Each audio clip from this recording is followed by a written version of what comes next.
Yo, it's your boy Marita Boy. I'm back up in this thing, man. Listen. So this video last night, well, my time, Eastern Standard Time, it was actually before day in the morning.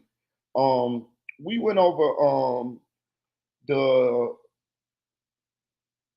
situation between Melly and his mama, the relationship that seems like they had when it was revealed, the text message correspondence between him and his mama, and it was very telling. It was very informative of the dynamic of the relationship that Melly has with his mom, and we went over it before then this morning. But I realized a lot of you guys live in different time zones. A lot of you guys um, may not have saw that live, and I wanted to, and it was, and actually, I wanted to elaborate more. I wanted to get more of you guys' input on what you feel like, um, and your opinions on the situation between Melly and his mama, the dynamic, the relationship, the text messages, and so I made this live. Just it's not gonna be a long live. It may be like an hour or two, but I just wanted to make sure that I got all of you guys involved in this. You know what I mean?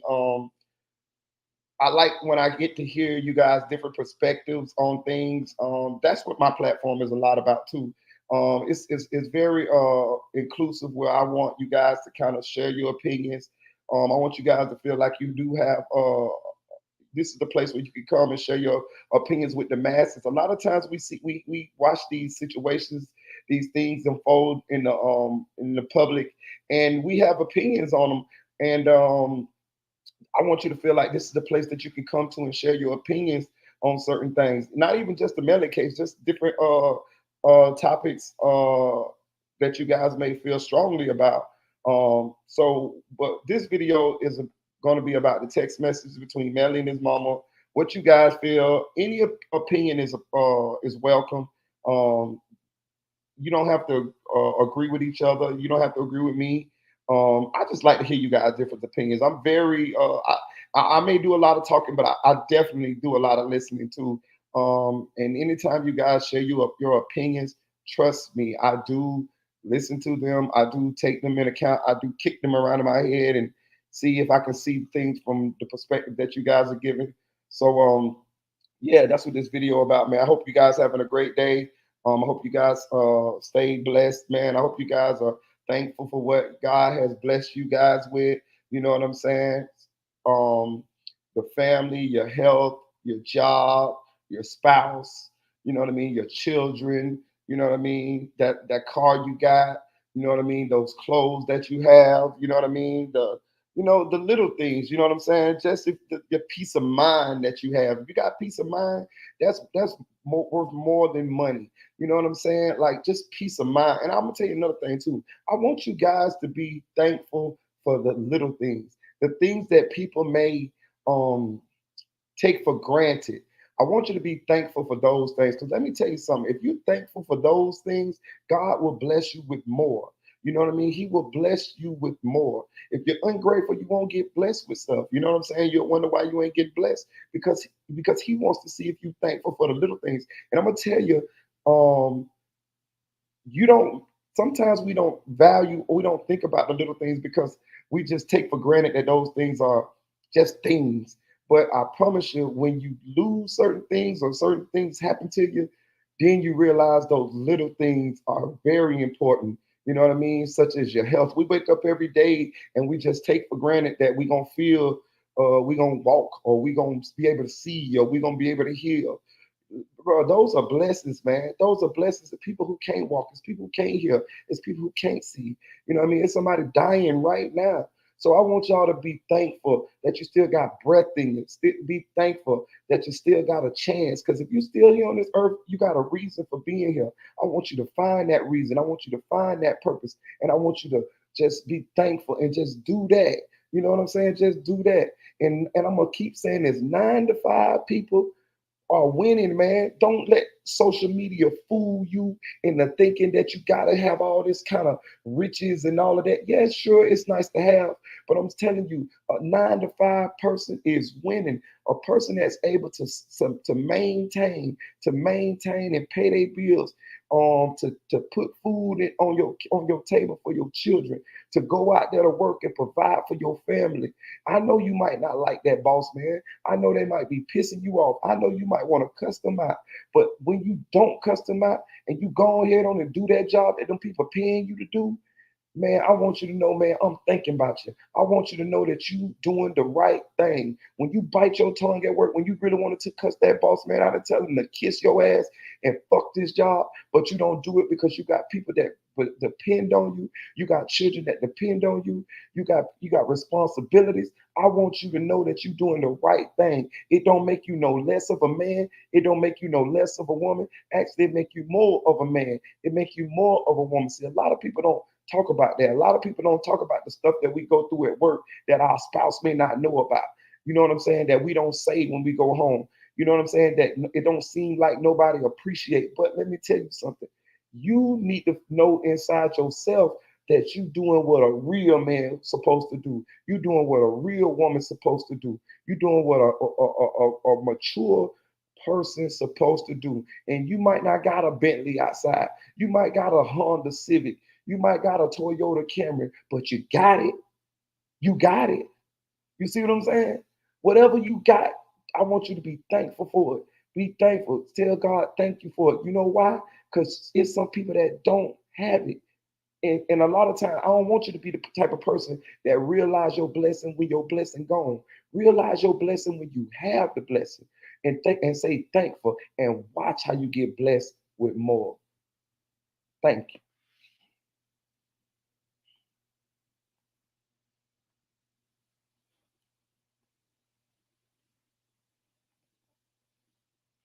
This video is from KB Goes Live.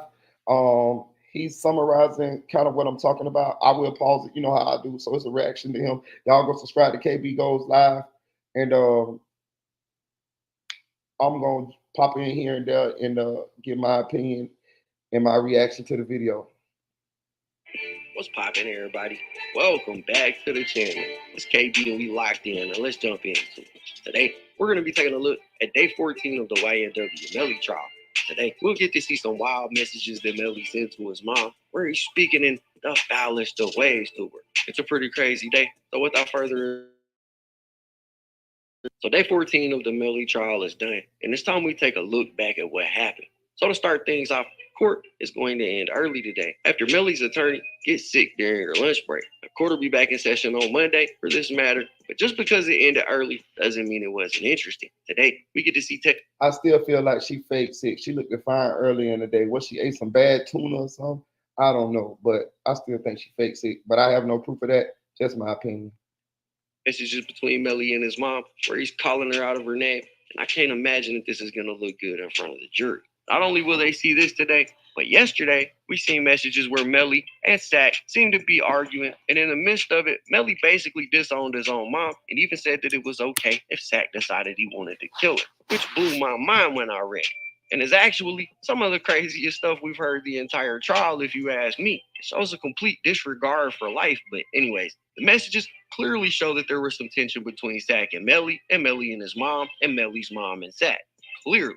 Well, today starts with the defense bringing up some objections that they have to some of the phone evidence that's going to be presented, specifically the messages between Melly and his mom, and they also object to some of the pedometer information that the prosecution is going to try to get put into evidence today. With that said, let's get into the footage. With respect to, there is,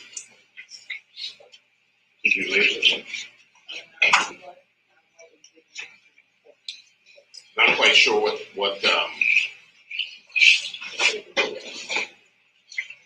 label is reflected in the record.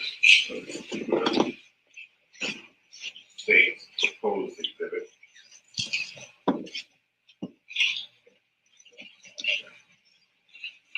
But it is what appears to be a 121-page document reflecting a extractions from the 9807 phone that are purportedly the discussions between that phone and Jamie King. We have already interposed our objection with respect to laying an adequate foundation for the introduction of this or any such exchange of text communications. We think that the state has not laid the adequate foundation. However, we also want to renew our objection to the fact that of this 121-page document, I think the state intends to assert relevancy as to a few of the pages, which renders all the other pages irrelevant and therefore inadmissible. There are instances in which the state has indicated that they believe there are exchanges which provide context for that which they want to refer to, which is fine. That would make them relevant for context. But everything else coming in for the jury to just peruse through 120 pages of an exchange between the 9807 number and Jamie King is irrelevant, it's prejudicial, it's inadmissible. So in English, the prosecution has a 120-page document that is all messages between Melly and his mom. However, they only want to read a few of them into the records, meanwhile admitting the entire 120-page document for the jury to read on their own. And I personally think that this was a solid objection. You should only be submitting the messages that are relevant to the points that you're making, not submitting all of them and then only reading a few out loud, leaving the jury to kind of flip through the rest and read the messages as they see fit. That doesn't really make a whole lot of sense to me. So I think it's a solid objection. Beyond that, at page 52 of the exhibit, the court yesterday had indicated that the state should get rid of the reference to what purports to be a request from the 9807 number of Ms. King that said previously, get me a Glock. And after the murder questions, my recollection. That is correct. I'm going to show the judge so he can see in context. Yes, I'll hand it up in a second. Here, we can put it on the screen. So they can. Okay.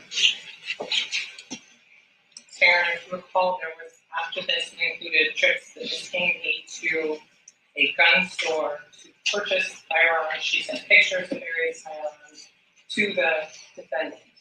And I remind you, he was 19 years old at the time and an adjudicated delinquent for firearms related offense. So he was not allowed to possess any weapons. Okay. That being neither here nor there.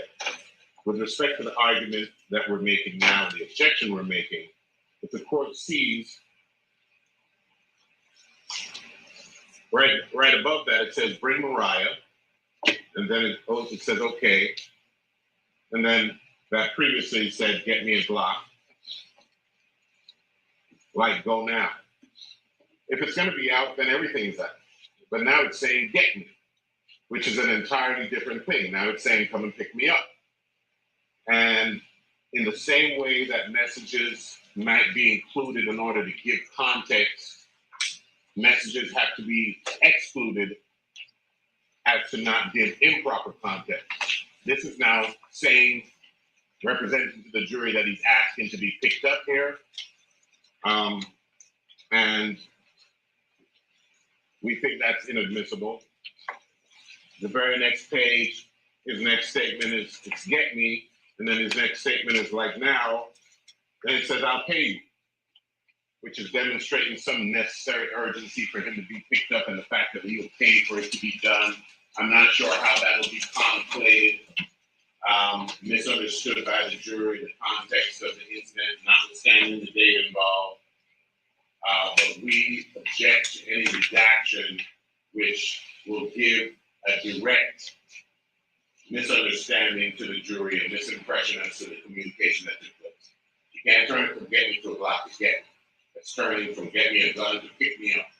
It should all be law. If it's apt, you can't deliberately mislead it. So he's trying to get.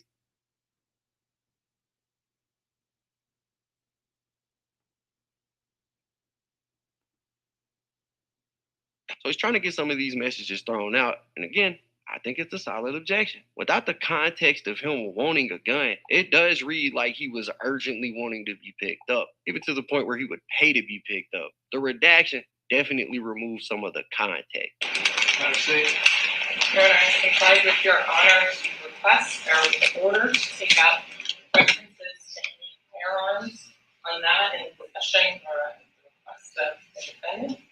In terms of the messages, that is what he said. It doesn't say what it was about or anything of that. They can say, put in get me item, whatever they want in terms of to make it clear in context. He's asking for to buy something, but does not say what it is. Thank you. Well done. Yes, Your Honor. Take it out, just believe that. The firearm after the alleged incident in question, which the defendant's charged with, has no connection with this element of the case. Allowing a lot of these text messages just to show care, custody, control, and ownership of the phone. That's what it has always been about. Why I let these messages in, you can look at the message in context, circumstantial evidence as to who owns the phone. All right, who's using the phone, who's controlling the phone, and therefore I allowed them in. If this is something talking about guns that happened after it shouldn't be there. I sustain the objection, take it out. Well, the judge siding with the defense here. She has to remove it. I'm of the impression that this pedometer evidence that we object to, and to which my motion to exclude pertains, is about to come up in this session. And so I'm not sure if the court has had a chance to review the motion and the law that has been cited in support of it.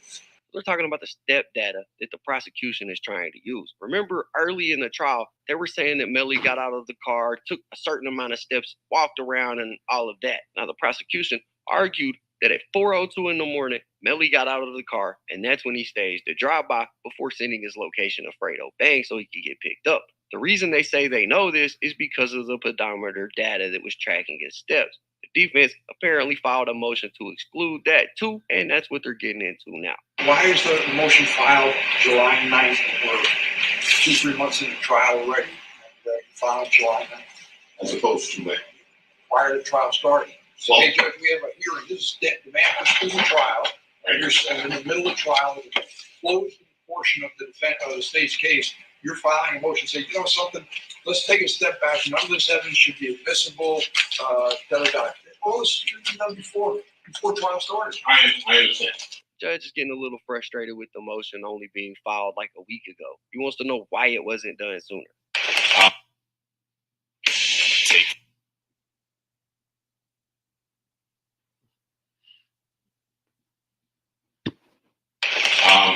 But let me refresh the court's recollection as to the actual sequence, because the court also made a reference to at the close. I want to say this. This black guy, he definitely found his calling. He definitely is a lawyer. Like, I can't picture him doing anything else in life but arguing and debating in a court of law. Like, trust me, like this guy, you could tell like his mannerisms, the way he speaks, the way he moves, thinks, everything. Like, this guy definitely found his calling in life. He definitely should have been a lawyer. Of the state's case. This information and this objection was brought to the court's attention 2 weeks ago, at which, and I provided the court with case law. I read the relevant matters into the record, and the court took the material back, came back and said, this is too much for me to read. This should have been a Daubert motion. This is not a Daubert motion. A Daubert motion is precipitated when the state offers opinion testimony through a purported expert at which time it triggers a defense if they have an objection to the expert's introduction of opinion testimony to file a Dahlberg challenging that. What this is, and as a matter of fact, when we first saw this information and the state, we were sitting down in the state attorney's office and they were playing this stuff on a screen, and I told the state, I'm like, you can't introduce information from data that is on the text of a phone without authenticating. I just made that statement. But it is not incumbent upon the defense to try to prepare the state for the introduction of evidence. I didn't even have to alert her to the fact that I thought it was inadmissible without authentication. But when the state purports to or attempts to introduce evidence, at that time, it becomes right as to whether or not it is properly authenticated. I alerted her probably a year before trial. But beyond that, it is not incumbent upon us to piece through the state's case and try to perfect their deficiencies in providing proper foundation for the admission of evidence. When they admit the evidence, if it's not admissible for lack of foundation, that's when the objection is right. Lack of foundation. Then the court rules on the foundation.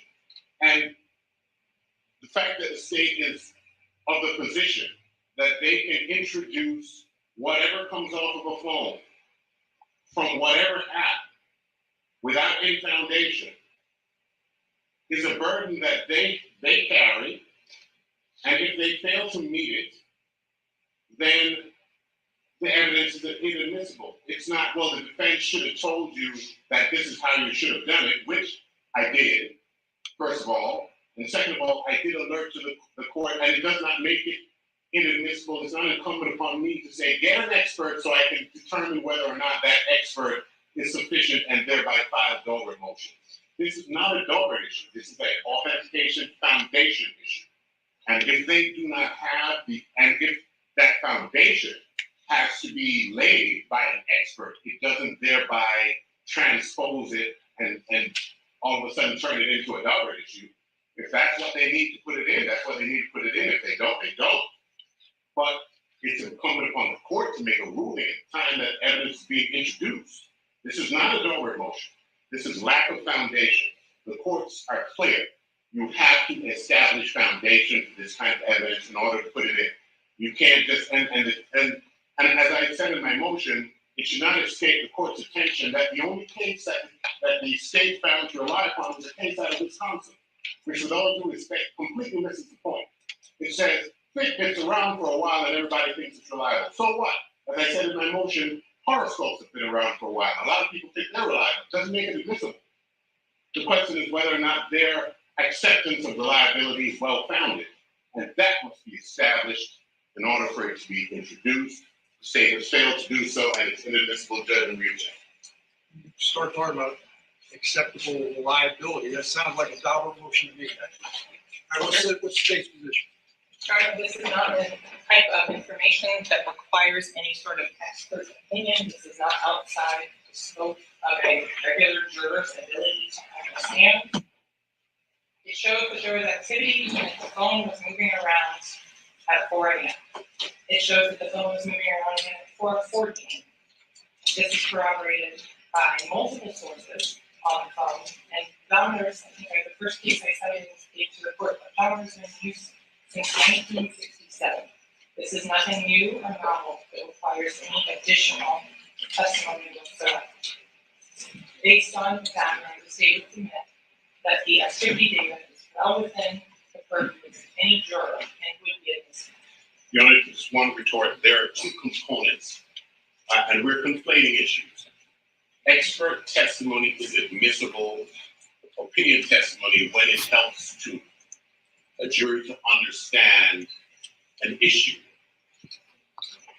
In this instance, we're talking about authentication, which is this information reliable?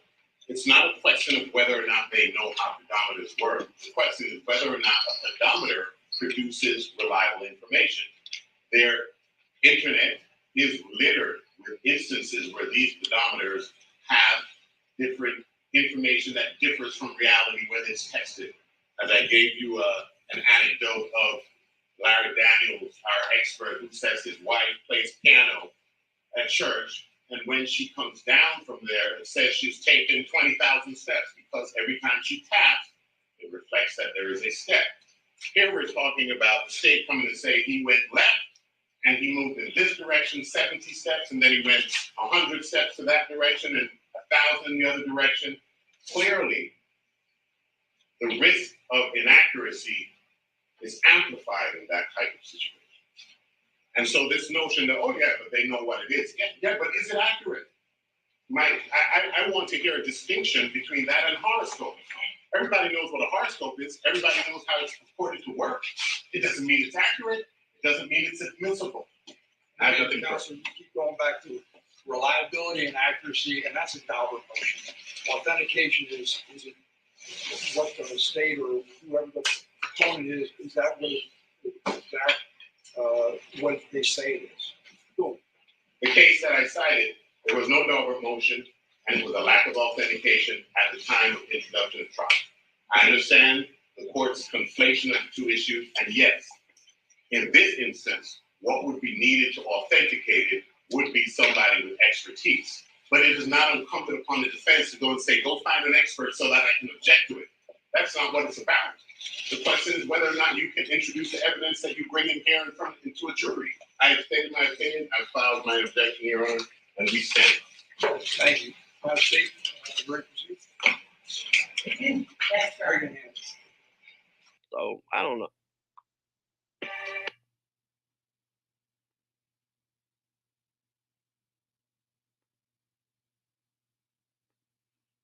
Kind of seems like the judge just skipped over it for now. He didn't really comment on it. Maybe he'll save it for later or something. Either way, from here, we're going to get into some text from Melly and his mom. And we may have seen some of these before in the past when the prosecution was arguing that they wanted to show them to the jury. But this time, the jury will be present when we see these messages, and we'll probably see something that we haven't seen. I love, stay focused, and we need to turn rental in so I can re-rent it at a lower rate and a bigger car. Same phone number, message sent, 8/28/2018, 20609. You okay? So this is Melly's mom right here. He has her saved in his phone as Brazy Lady. She'll be the person in blue. Yeah, what's up with that? With that my phone? They off track, never put the money in my account. I'm not paying the bill. Again, that message just confirms that it is Melly's phone. He actually says, "What's up with my phone?" I did it. He just did it. Okay, I will pay the bill now. I just paid it. Thank you. Everyone, phone been off all day. I'm on my way down there. Why are you texting Sack, Mama? Bro, what is wrong with you? Leave people alone. Damn, I'm trying to work. You stressing me. I changed my name on 8. I'm done. Be happy. I love you. I love, but I will give you space. Good night. They're like reading them back and forth to each other, role playing the messages, but they still both suck at reading. Anyways, you can see that there might have been a little friction between these two. Seems like Melly's mom was messaging Sack's mama about something, and Melly was a little frustrated by it, but let's keep going. Why are you turning Riri against me? I'm not. She love you. I told her you're just upset. You will be fine. She went to take a shower. Stop saying people against you. I hate that. Tell her unblock me. Okay, don't make her cry anymore. I DK what you said, but she was crying. You made her cry. I was talking to you. Tell her I wasn't talking to her. She's perfect. She needs to go home with her mama. You just making shit worse with me and her right now. Tell her to call me ASAP. So they're talking about Melly's girlfriend, or his girlfriend at the time. Seems like Melly's mom is kind of putting herself in the middle of the relationship, or relationships, I should say, because she was also messaging Sack's mom for whatever reason. But she seems to be, as far as Melly would be concerned, a little over-involved in his business. She texts you we was eating. Why you keep messing with people, bro? What's wrong with you? What are you talking about? I'm not even on no social media. That little girl talking about. I wonder what the issue was between her and Sack Mama, that she was texting Sack Chaser Mama. We never found that out, because these are before the murders. So what was the back and forth or whatever between Sack Sack mom and her. Sack mom never discussed that in her deposition, and this is the first time we are hearing that.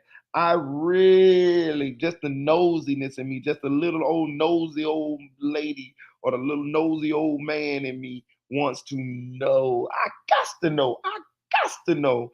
I want to know what was she texting Sack Chaser's mama, because Sack Chaser's mama never alluded to that it was any issue between her and Jamie at all.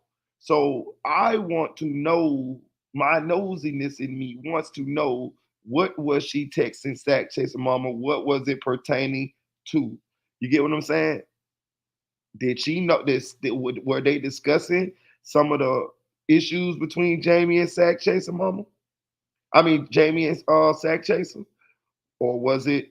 I just want to know. I want to know because nobody, we never really, we don't know that.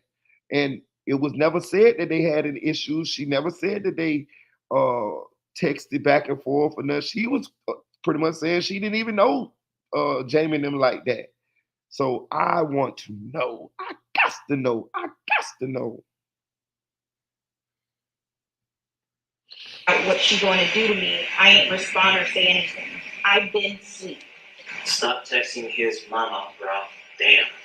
I haven't. That was the only day I text her, so I showed you what I said. Nothing bad. I didn't even cuss at her. I'm done with all of it. She said she didn't even cuss at her. So the text message between her and Sack Chaser Mama had to be somewhat heated. Oh, the nosiness in me want to know. I want to know. I want to know. Shout out Ursula Amos. I appreciate you. Starting mess. I ain't said nothing. I don't care. I worked last night and tonight I'm sleeping. You act like you don't have sisters who see the crap she posts. 11:14 a.m. Leave that shit alone. I'm telling you. You started shit, mom. No, I didn't start anything. Just because you think it's okay for people to call your mom out for me.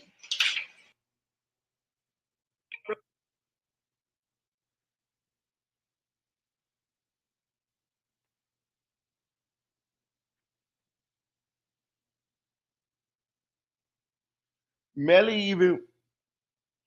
even went as far as saying that his mama was starting shit.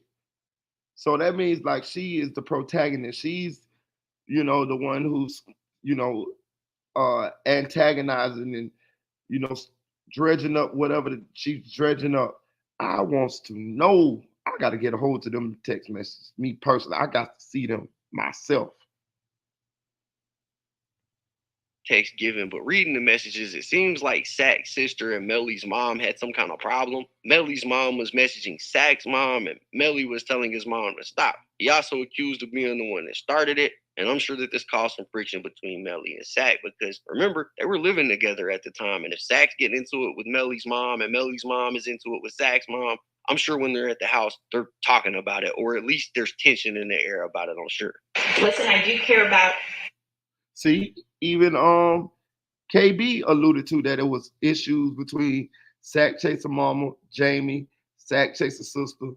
But Sack Chaser Mama never spoke on it. When we read her deposition, she never spoke on it. I want to know what they are. It seems to me that Sack Chaser Mama may know more than what she said in her deposition. Listen, I do care about any of this, but I have not posted anything about Sack, and he jumped in when his sister started making posts about me. That's crazy. Leave it alone. You started it. I did. I was asleep.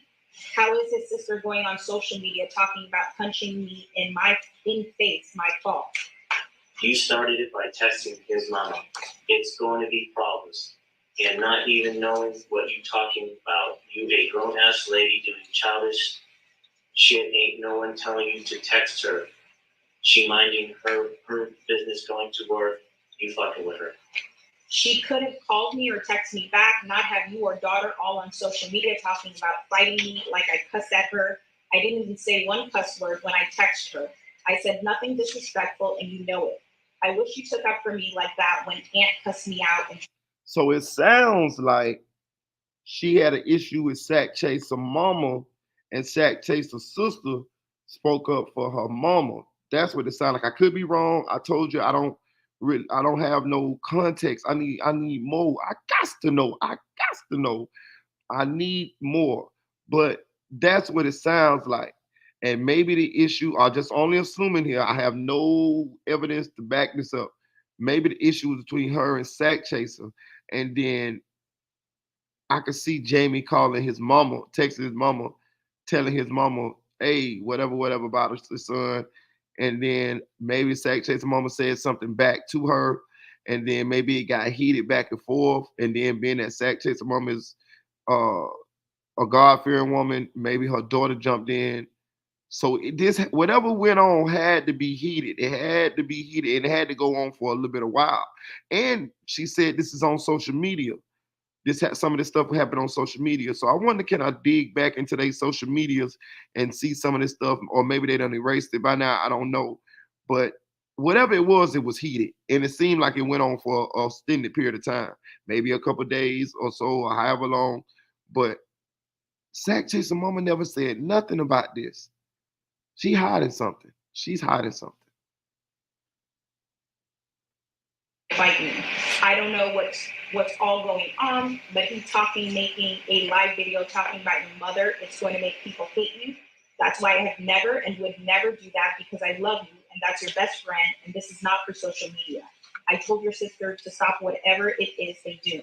You telling everybody my business, and you don't even be right. You the reason they hate me. Got me looking like a bad person. No, I'm not your. It sounded like it was both families against both families. It sounded like it was Sack Chaser Mama, her sister, and Sack Chaser's sister against Melly Mama and Dave family. That's what it sounded like. It sounded like a whole big family feud argument back and forth, and some of this spilled over to social media. That's what it sounded like. Actions I take up for you. I have people telling me your son doesn't care about you or love you.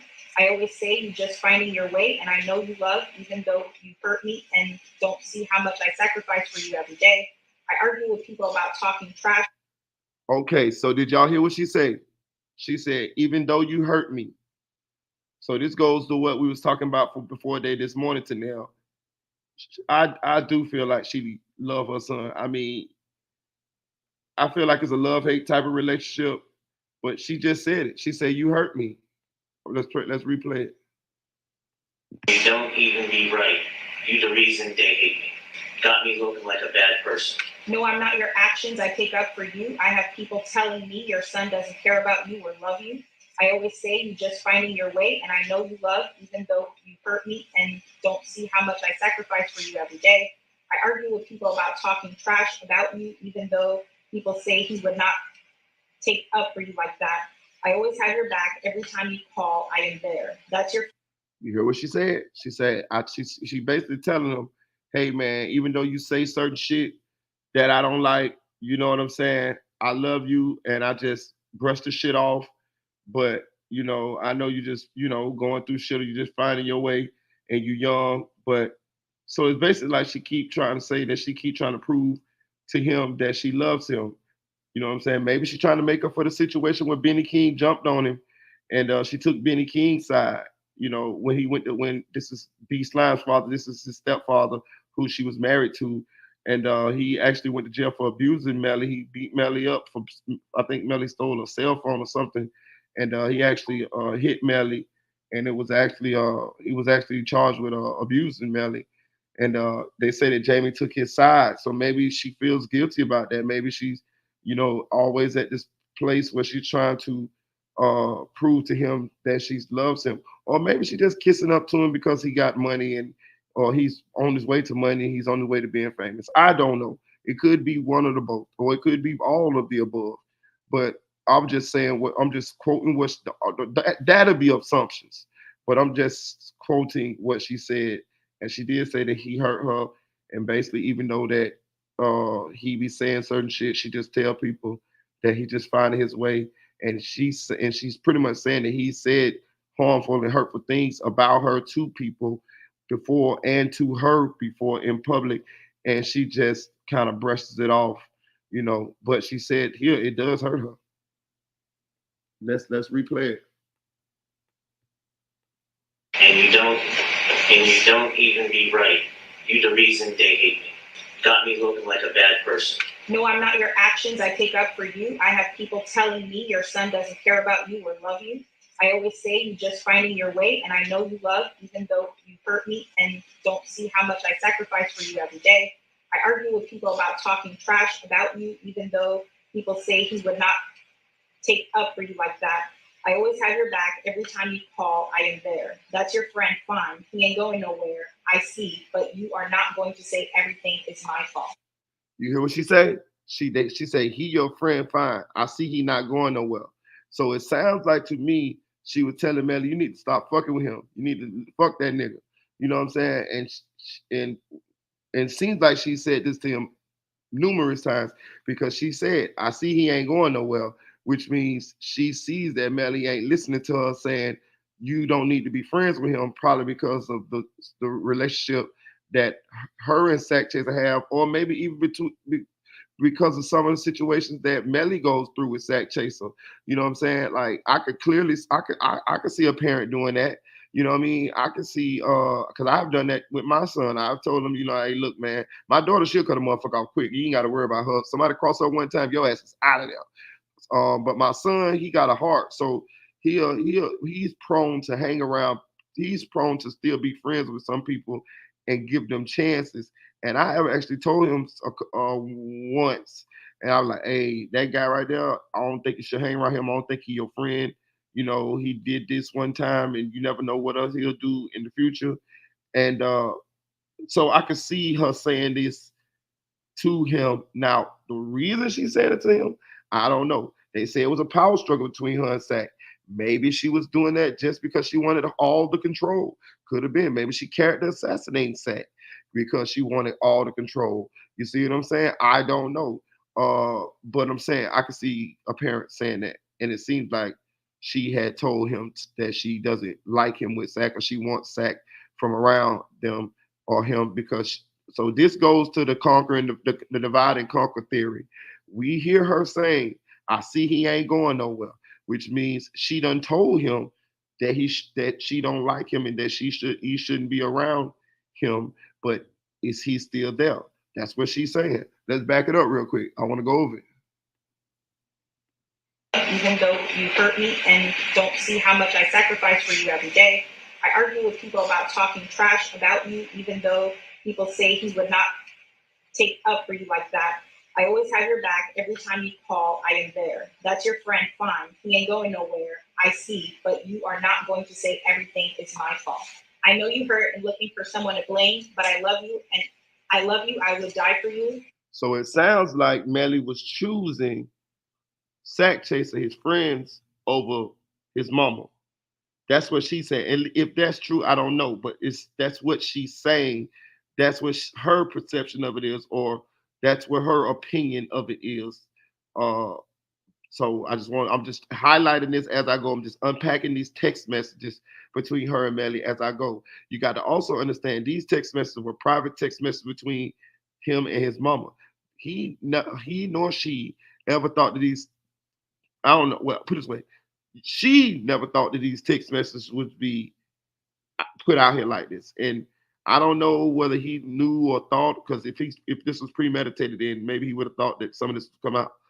But it depends on how far he premeditated this crime. I don't know. Maybe it could have been, weeks, months, you know what I mean, whatever. Or he could be just dumb as fuck.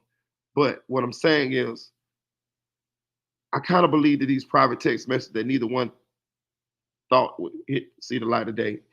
And actually, he didn't never think they were going to see the light of day because he gave Track the phone, and I'm assuming he gave Track the phone to get rid of. So the only reason why we've been hearing these text messages is because Track turned the phone in.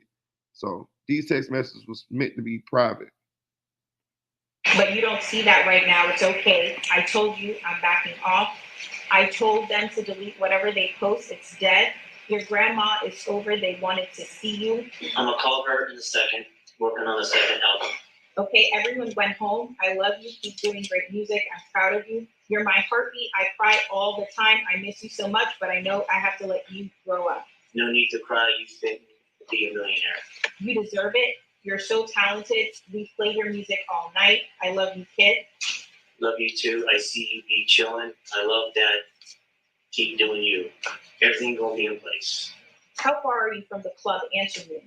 Question mark. People are getting upset. I'm getting calls at work. WTF. Was getting here done. Missed the show. You owe like 8K. No, I don't. The show is only 5K. This is bad. Call him, please. It looks bad for everybody involved. You put everybody before you, and real friends would have said leave, and they would miss the show, not you, because it's your face. I'm disappointed. You act like you don't care anymore about your career. This is your future, not mine. I have a career. You need to start thinking about you and get your priorities together. I can't do it for you because you don't want me to. Man, you don't know what you're talking about. Just stay out of my career, please. I've been working harder than ever. You don't know. So it sounds like he missed the show, and I guess some kind of way the promoter was a mutual acquaintance or somebody that Jamie knew as well. And I guess when Melly did the show, they were calling her at work, asking her, where's Melly?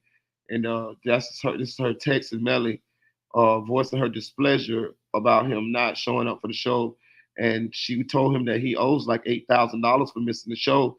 And he was like, no, I only owe 5.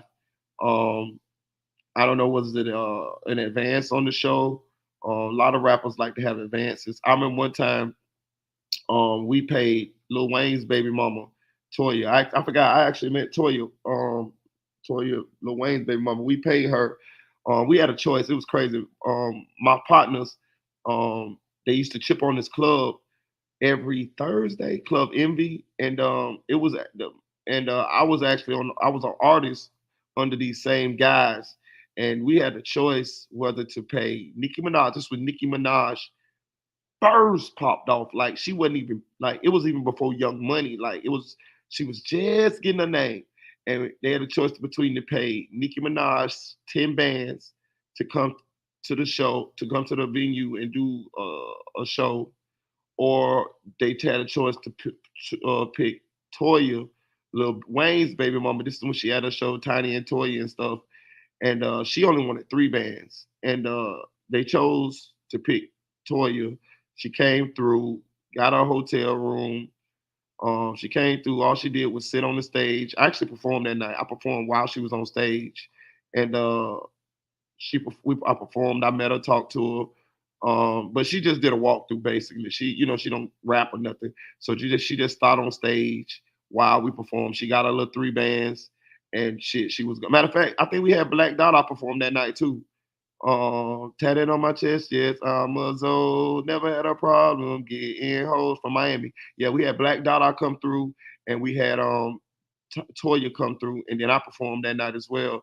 But we had to give her the money up front. You know what I'm saying? Like, so she came through, she got her 3 bands, and she was gone. I don't even think she went to a hotel room, or if she did, she just changed clothes. That she was like flew in, got her money and all that. So yeah, so. I made one mistake. Wow, everyone misses at least one show in their career.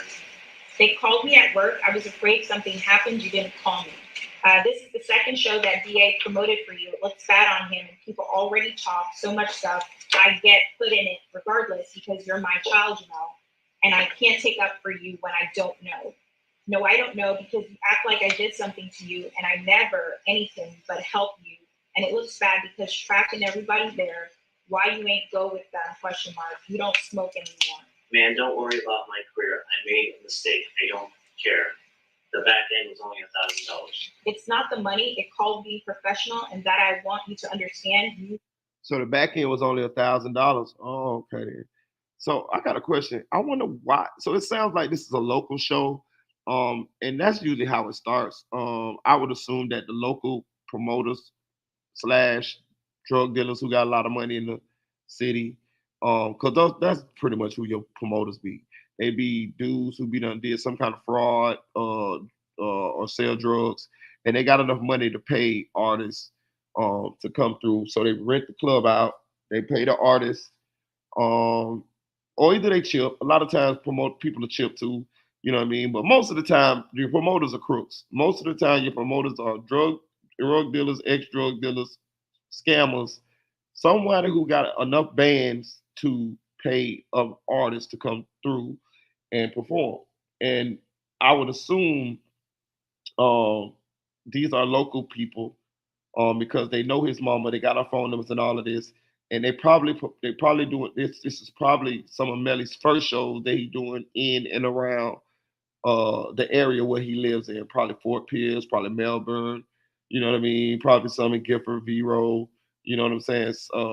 Shit like that. And that it seems like he missed the show. But my question is, why did he miss the show? Like it's kind of strange. Being that area is so small, I'm telling you, it's very small, like very small. So what was he doing to miss the show? This is before he started moving around and doing all this big stuff. So it's kind of strange. Want a positive image and people to say how great you did. Probably sleep. It's 3 a.m. in the morning. You all don't know nothing about this music career, so stay out of it. Please, look, every artist, even Michael Jackson, done missed a show. Y'all leave me alone, trying to make me look irresponsible. If my check would have come in on time, I wouldn't be trying to get right last minute. If you needed something, Jamel, all you have to do is ask. I'm still your mom. I'm going to always have your back. What you don't understand, you act like you don't people who love you and care about you. I've been giving your space, but it's okay to need help. You have nothing to prove to me. I'm your mom. I love you regardless. It seemed like she keep trying to prove to him that she loves him, that she his mama, that it's strange. It's to me, it seems like it's a divide there. To me, it seems like something happened to where he doesn't trust her or he keeps her at arm length. He's not totally on board with her. And it seems like she keep trying to fight for that. You see what I'm saying? And it seems like he just kind of like he over it.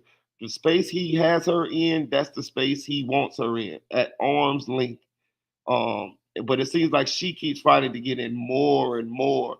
It could be because of the money on the table. It could be because she see popping off. They say she wasn't really supporting him until after 772 popped off.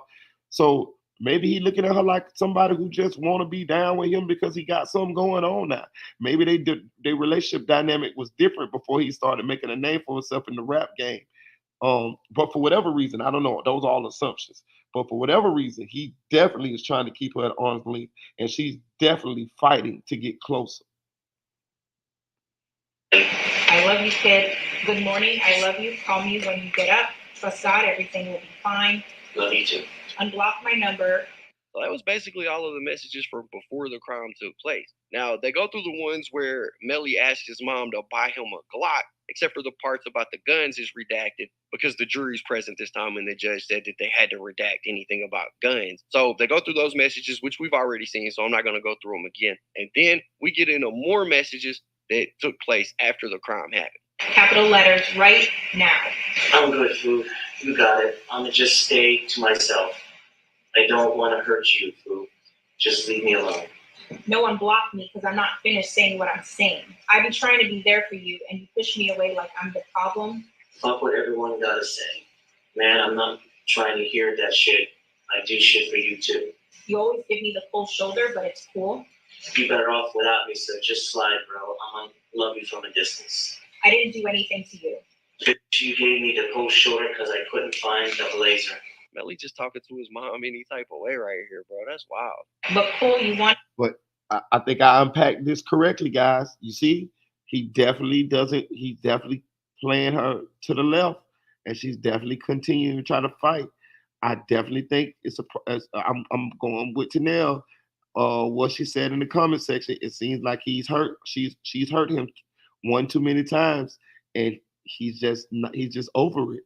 And I also think he possibly is suspicious that she's I'm your mom, I love you, because of the money.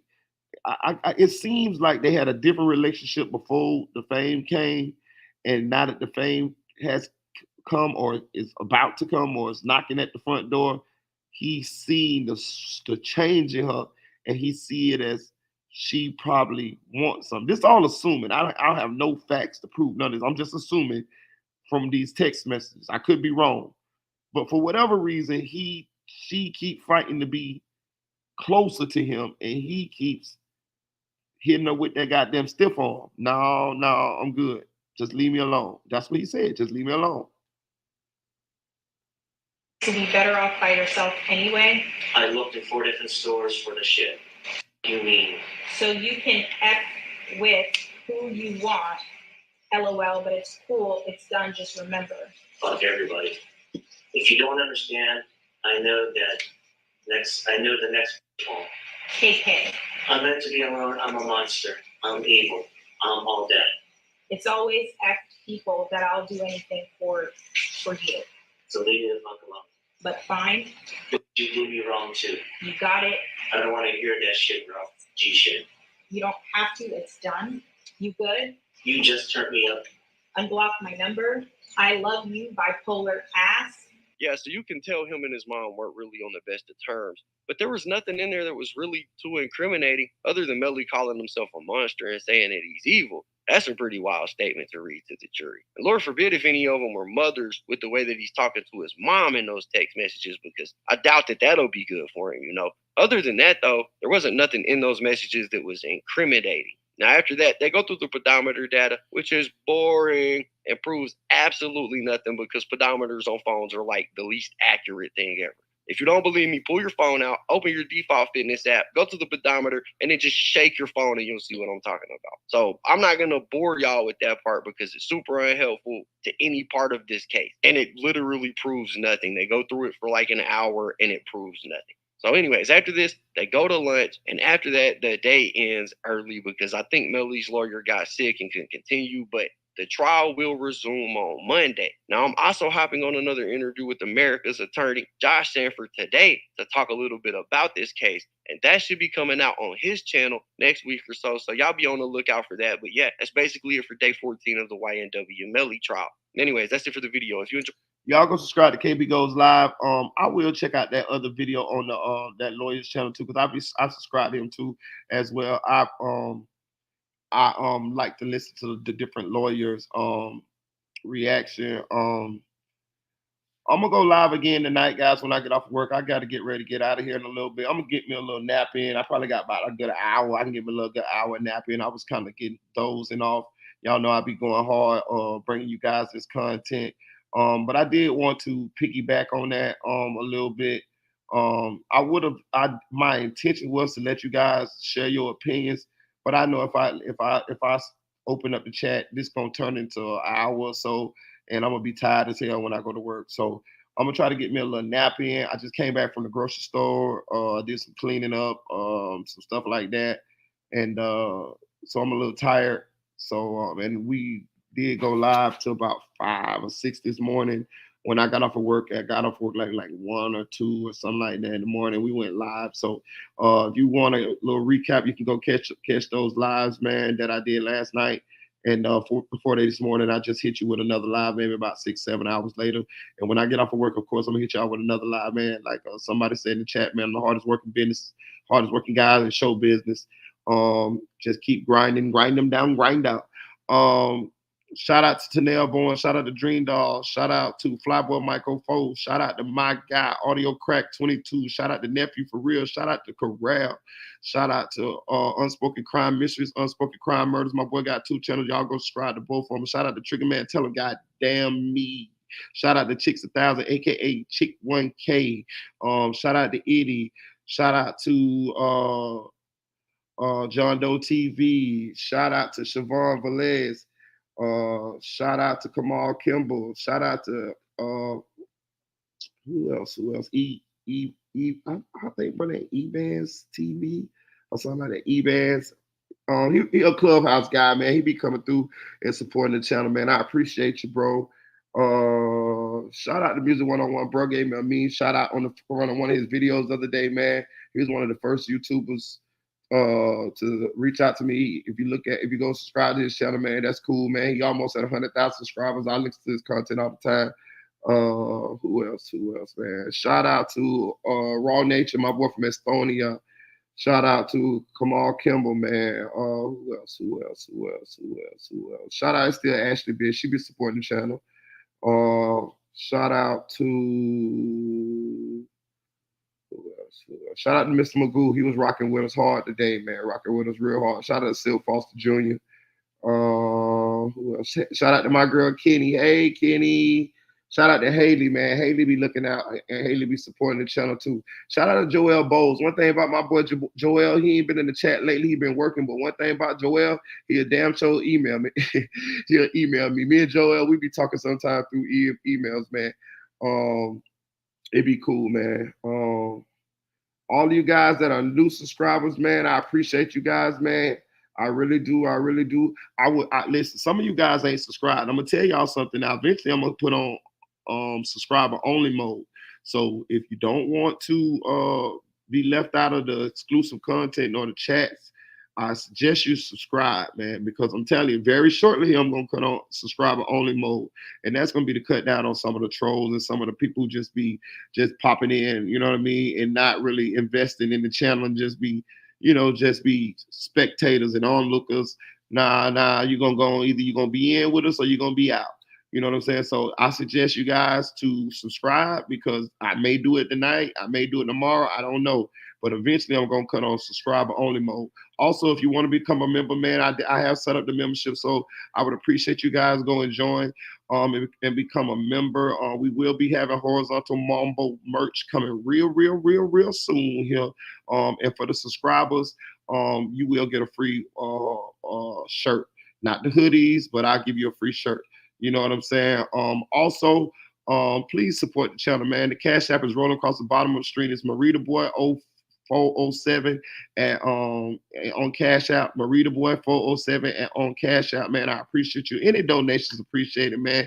You know what I mean? We got a lot of stuff that we need to add to this channel, man. I told you, man, after a while, I'm gonna have me a scripper behind me on Fridays. I'm gonna have me a scripper on the pole dance behind me, man. And I might even get like nappy cuts, and I might get fish in the flow. You know what I'm talking about? So when I be recording, I'm doing these lives, I might have fish in the flow, just like nappy cuts. You know what I'm saying? I might have all kind of shit going on, man. You know, I'm a real flamboyant type of dude. So, man, when I get this thing cracking, ain't no telling. We gonna have cash giveaways. I do want to try that thing that they say that Lil Kev, shout out to Lil Kev Truth Movement, that Lil Kev did on Tanel and them, when y'all said that he had the trivia night. That seemed like real fun. And I would like to add that. Maybe I'll get with Lil Kev, and me and Lil Kev can do something together, and we could just combine the whole scenario and have, everybody, he can be involved in this too, because I don't want to just, do something without him. That's one of his ideas. That's one of his things. So what I would like to do is I'll just get Lil Kev to come over here, and we'll rock with it like that. And me and Lil Kev will probably run the little trivia night or whatever. That does seem fun. I wasn't involved in it, but Tanel was, and she said she had fun doing it, and it seemed fun, man. You know what I mean? So I want to do that. What else? I think that's about it, man. Like, share, subscribe, drop a comment, man. Drop a comment. I appreciate you guys. I really do. Have a blessed day. Have a blessed day. Tanel said she won. Yes, she said she won. She said she won. Shout out to my boy Carell Moore's Know Your TV, man. Carell Moore's on Know Your TV. Good to have a good day. I'm gonna go live again this evening when I get off. I'm just a little tired, y'all. I would have rocked all the way until it was time for me to go to work, but I just want to close my eyes a little bit because I found myself dozing off. But I appreciate y'all, man. Special, I really appreciate my boy nephew, for real, man. For real. My boy be helping me out with a lot of stuff behind the scenes, man. Y'all see we've been adding a little stuff to the channel, man. Y'all saw that thumbnail, man. Shout out to nephew, man. Nephew made that thumbnail. That be hard, ain't it? You know what I'm saying? Got Jamie out there with them cheeks out. You know what I'm saying? So go check out that thumbnail, man. But Nep did that for me, man. I appreciate Nep. I think Nep supposed to be starting some kind of Discord or some kind of group chat, or he's already started. So we, at some point, we're gonna be jumping over there supporting Nep on that too. You know what I'm saying? And yeah, it's a family over here. You know what I'm saying? I appreciate you guys. You know what I'm saying? Sometimes you want to go where everybody knows your name. It's like Cheers over here, man. It's like Cheers. You know what I'm saying? We a family over here, man. I know y'all feel the vibe. I'm finna go though, man. Like, share, subscribe, man. Chill.